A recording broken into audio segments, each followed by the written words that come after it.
శ్రీ కనక మహాలక్ష్మి అమ్మవారు విశాఖ ప్రజల దేవతగా వెలుగొందుతున్న గొప్ప మహిమ ఉన్న దేవత. ఈ దేవాలయానికి సంబంధించి చారిత్రక సంఘటనలు చాలా ఉన్నాయి. ఒకప్పటి విశాఖను పాలించిన రాజుల కులదేవత అంటారు. విశాఖపట్నంలో బురుజుపేటలో కొలువైన శ్రీ కనక మహాలక్ష్మి ఆలయానికి ఓ ప్రత్యేకత ఉంది. ఇతర ఆలయాల తరహాలో ఈ ఆలయానికి పైకప్పు కాని గోపురం కాని ఉండదు. అంతేకాదు అమ్మవారికి వామహస్తం అంటే ఎడమ చేయి కూడా ఉండదు. ఈ ఆలయంలోని గర్భాలయంలోకి వెళ్లి భక్తులు నేరుగా అమ్మవారికి పూజలు అర్పించవచ్చు.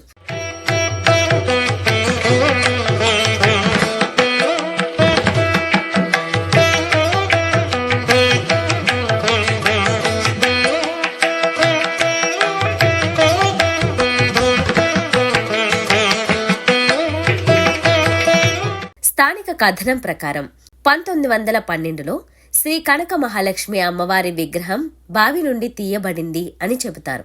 అది రహదారి మధ్య ప్రతిష్ఠించబడి ఉండేది కావున రహదారిని విస్తరించడానికి విశాఖ మున్సిపల్ అధికారులు విగ్రహాన్ని తొలగించి మరోచోట ప్రతిష్ఠించారు. అది జరిగిన 1917 సంవత్సరంలో విశాఖలో ప్లేగు వ్యాధి ప్రబలి అనేక మంది చనిపోయారు. ఇది అమ్మవారి విగ్రహాన్ని తొలగించడం వల్లనే జరిగిందని తలచి మళ్లీ యథాస్థానానికి చేర్చారు.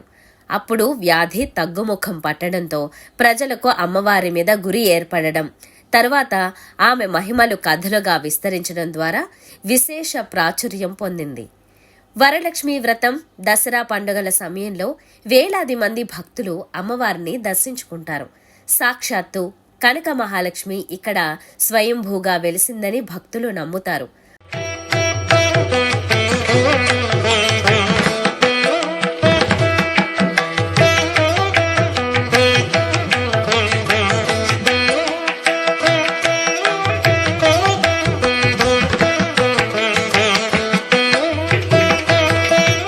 ఒకప్పుడు ఈ ప్రాంతాన్ని ఏలిన విశాఖ రాజుల బురుజులో ఈ ఆలయం ఉండేదని, శత్రువుల దాడి సమయంలో అమ్మవారి విగ్రహాన్ని సమీపంలోని బావిలో పడేసి రక్షించారని చెబుతారు.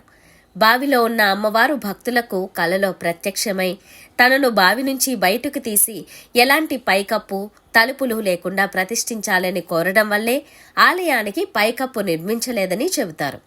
నగరంలో అమ్మవారు కొలువై ఉండడం విశాఖ ప్రజలు చేసుకున్న పుణ్యఫలం. ఇప్పటికీ విశాఖ ప్రజలందరూ తమ తమ ఇళ్లలో ఎటువంటి శుభకార్యమైనా ముందుగా అమ్మవారిని తలుచుకుని అమ్మవారి ఆశీస్సులు పొందిన తర్వాతే ప్రారంభిస్తారు. కొత్తగా బంగారం కొనుక్కున్న ఇల్లు, స్థలాలు, వాహనాలు, ఏ విధమైన కొత్త పనులు ప్రారంభించినా ముందు అమ్మవారికి చూపించే, అమ్మవారికి చెప్పే చేస్తారంటే శ్రీ కనక మహాలక్ష్మి అమ్మవారిపై విశాఖపట్నం ప్రజలకున్న నమ్మకం అటువంటిది.